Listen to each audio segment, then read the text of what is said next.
The reason that we originally decided to try and get some occupational therapy input was because Grace is now 10 and was getting very frustrated that she couldn't do shoelaces. She couldn't eat properly with a knife and fork.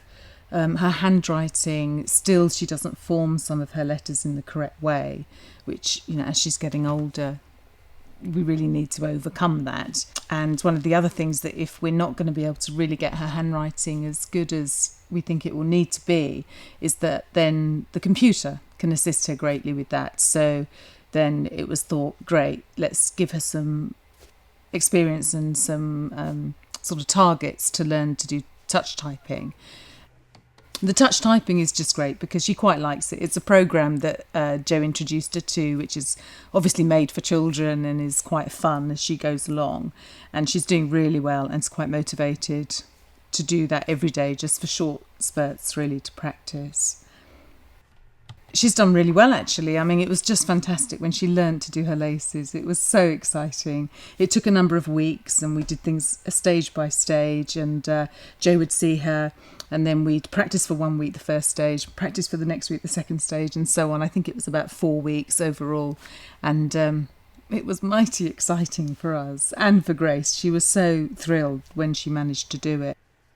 I think for a child like Grace, who already has quite significant needs, you want her to be able to do as much as is possible alongside her peers. And for me to have the occupational therapy that we had with these basic functional skills was really important for her self-esteem, for her to be able to make more choices, what shoes she can wear rather than which shoes she can actually physically put on.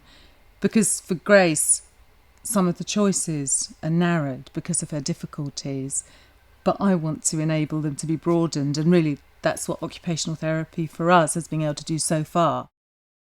Occupational therapists help children like Grace, who may struggle with basic tasks, or help children who have complex needs, such as cerebral palsy, emotional difficulties, or learning disabilities.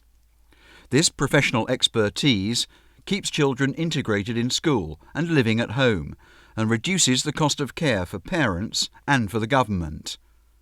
Occupational therapy, providing positive outcomes for children and value for money for service commissioners.